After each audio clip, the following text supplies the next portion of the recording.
Good morning, children. I'm Sharmila Miss here again. Today, I'm going to take science for the standard of 6. Okay, this is the second session of the online classes. In the first session, it was the bridge course and we saw about the living and the non-living things. And today we are going to read something different, a new chapter from the reader of the 6th standard. Okay, now you all would have had your breakfast by this time and all would have had different varieties of breakfast. Okay, some would have had chapati, some would have had idli, dosa. Okay, some would have had puris, some would have had bread. Okay, so you would have had different varieties of breakfast. We do not have same variety or same type of breakfast in all the houses. What we have for breakfast, we don't have for lunch. What we have for lunch, we don't have for dinner. Sometimes we have different varieties of food. Okay, and this food gives us the energy. And this energy makes us to do all the work possible. We can use this energy for doing our daily routine. So from where do we get this food? So this food is got from different sources. That is the chapter we are going to learn today. So today this is the topic, food. Where does it come from? Okay, all of you must be wondering, what does this mean? Food, where does it come from? According to you, it will be you go to the shop, pay money, you get the items. No, the original way of getting food is of two types. Okay, one is from the plants and one is from the animals.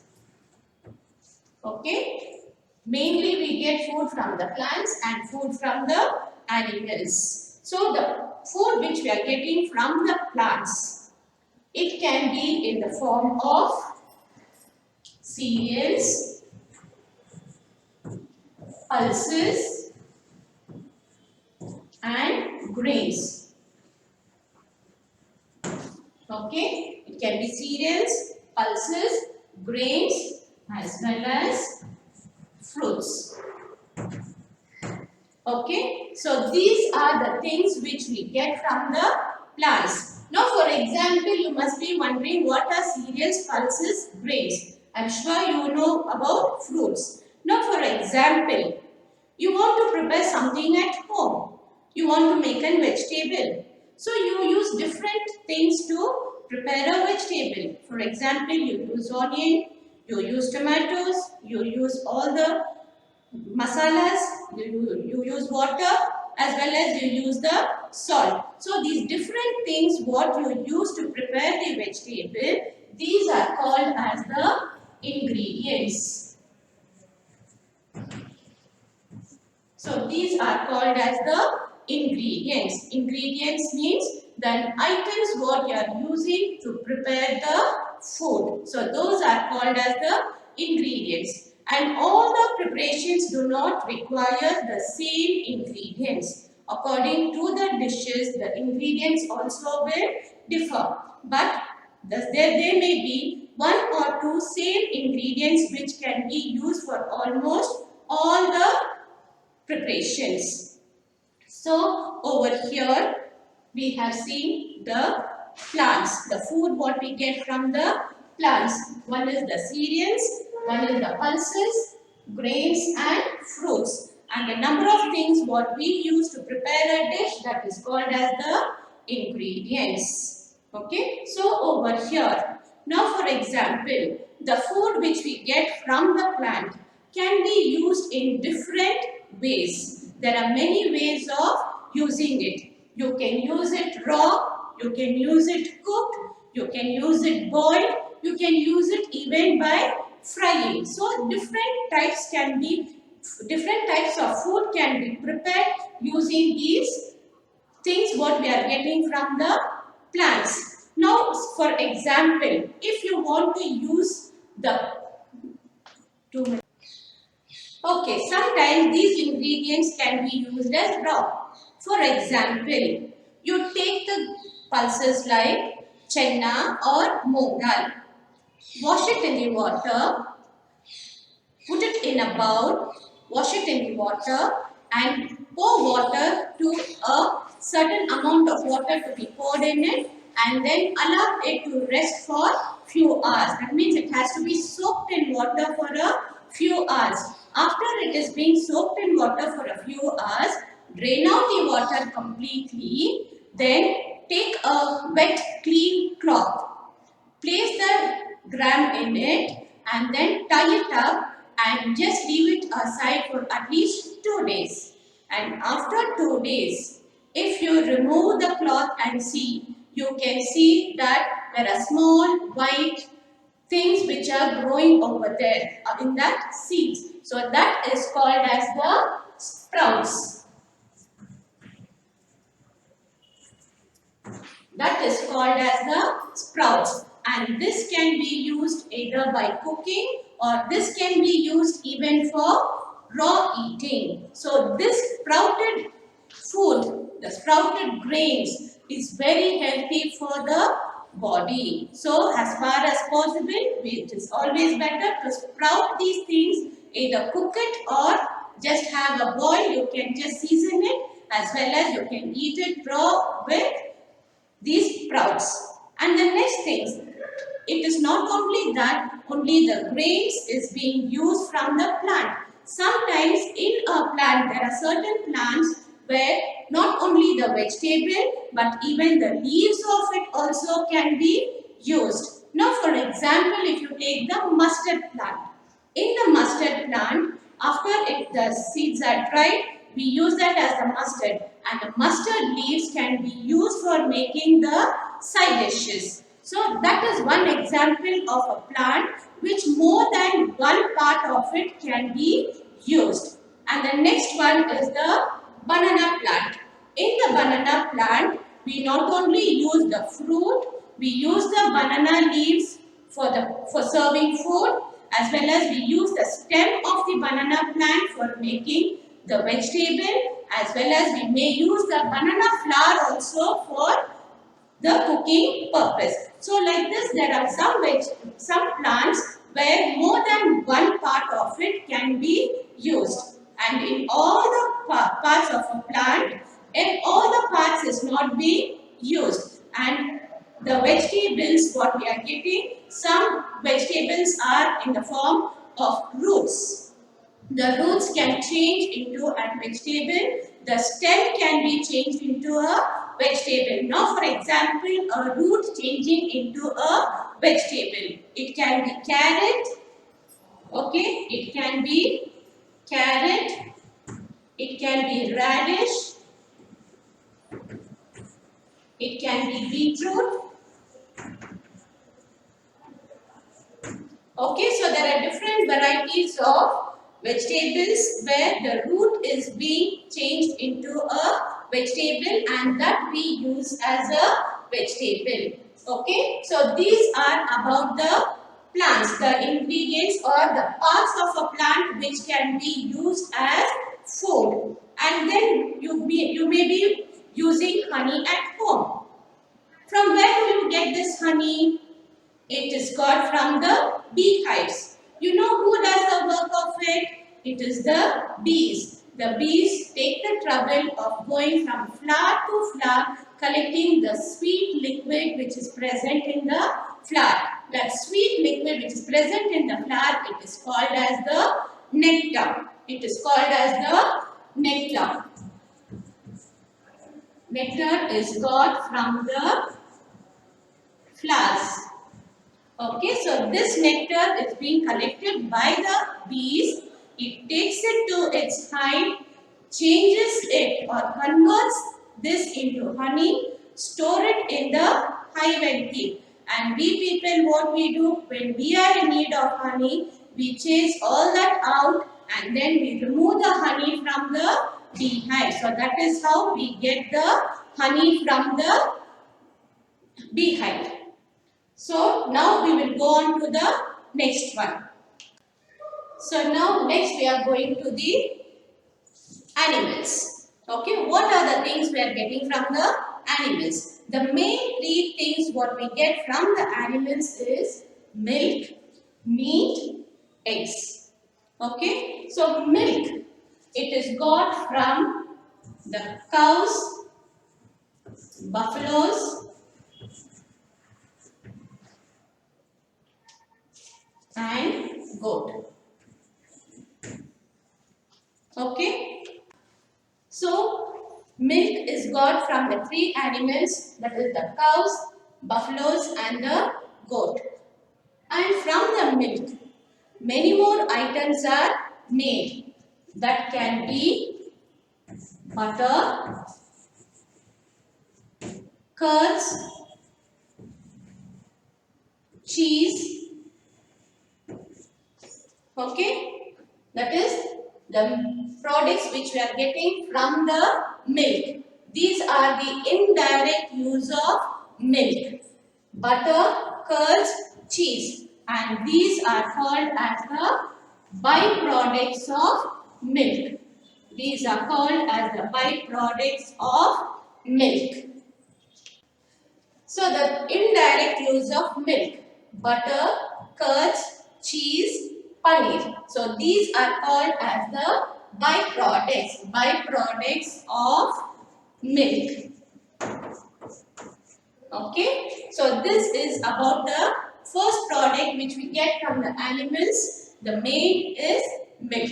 And the next we go on to the meat. The meat means it is the flesh.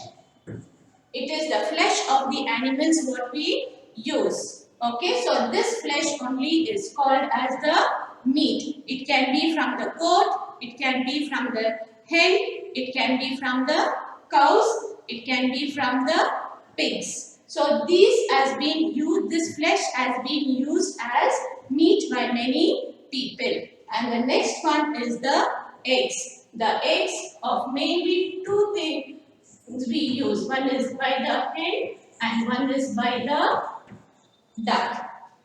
Okay, so these two birds mainly gives us the eggs, and we use only the eggs which is laid by the hen or the duck, and most probably most of the people use only the eggs which are laid by the hen. So long you saw what are the parts of a plant that can be used, and then we saw what are the things which we get from the animals and how we get those food from the plants and the animals. Okay, and now we are going to see the main three different types of animals. So animals can be distinguished in three different ways. First one is the herbivore, second one is the carnivore, and the third one is the omnivore. So herbivore means these animals eat only plants and plant products.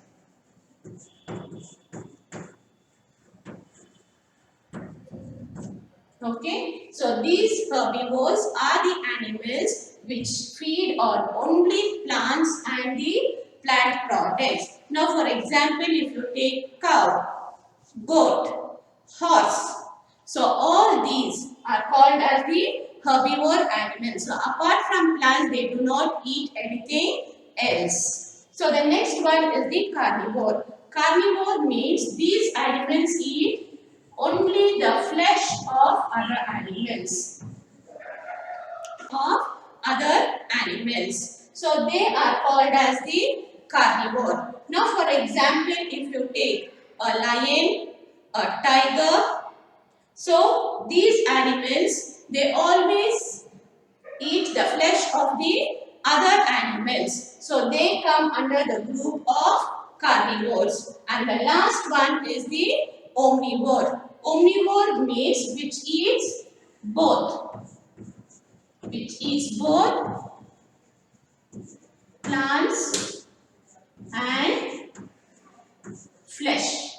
It eats both plant and flesh. Okay. So for example, if you see dogs, cats, crow, all these comes under omnivore. So for example, the cats and the dog, they even drink the milk, they eat the meat and the bones. So that is why they are called as omnivore. So these are the three ways or the three types in which the animals can be grouped. The first one is herbivore, which eats only plant and plant products. And the second one is the carnivore, the animals which eats only the flesh of other animals. And the third one is the omnivore, which eats both plants and flesh. Okay children, now so far you saw what are the things, foods what we get from the plants, and then we saw what are the foods we get from the animals and how the animals are grouped according to their food habits. Okay, now lastly we'll be seeing about the parts of a plant. So now you can see here the diagram of a plant. Here I have drawn the plant. Okay, so this is the soil and below this is the root. And above this what we are seeing is the plant which has been grown and it is having the different parts. So the part of the plant which grows under the soil, that we call it as the root. And that system we call it as the root system. And then above the soil, so above the soil, the first thing what appears is the stem.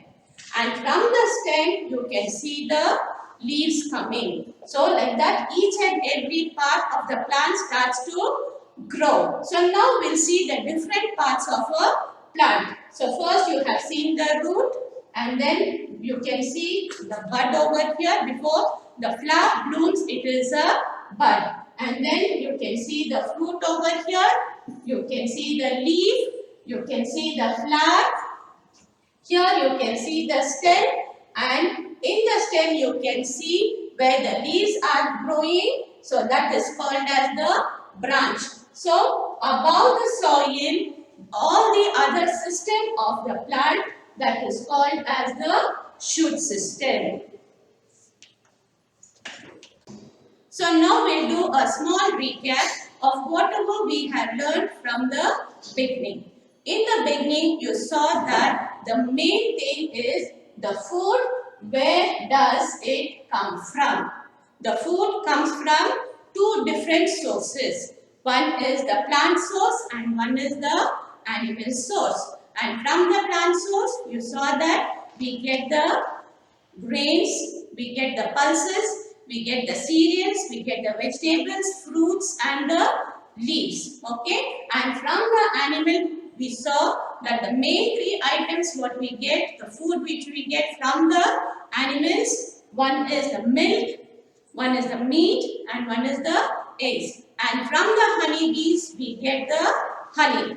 And then next we saw the three different types of animals, how it is being classified according to its food habit. First one was the herbivore. Herbivore means the animals which eats only the plant products, the plant and the plant products. The second one is the carnivore. Carnivore are the animals which eats only the flesh of other animals. And the third one is the omnivore. Omnivore eats both. It eats the plant products also, it eats the flesh of other animals also. And then lastly, we saw the parts of a plant. So the part of a plant which grows below the soil is the root, and that we call it as the root system. And all the other parts of a plant, for example, the stem, the branch, the bud, the fruits, the leaves and the flowers, all this is visible because it is growing above the soil. So this is called as the shoot system. I hope you would have understood this lesson. So based on this lesson, I will be giving you an assignment. So this assignment has to be done in the project book which you have purchased from the school this year. Now your assignment for today is, the assignment has to be done in the project book which you have purchased from the school. So 3 examples for each. 3 examples for herbivore, 3 examples for carnivore, and 3 examples for omnivore. Your second assignment, okay, what you have to do is you have to purchase small packets, okay. In the small packets you have to take varieties of grains, pulses, cereals. So first put the heading of grains, okay. Make at least 3 to 5 packets of different varieties of grains and paste it in your project book. Then second one, make the subheading as pulses, about 3 to 5 different varieties of pulses and paste it in your project book. And the third one is the cereals, and cereals also small packets, 3 to 5 different varieties of cereals, pack it up and paste it in your project book. And in this chapter, if you have any doubts, make a note of it in your project book itself. After you complete your homework, make a note of the doubts in your project book, and when you submit this for correction, we will clear your doubts in the next session. I hope you enjoyed this lesson today.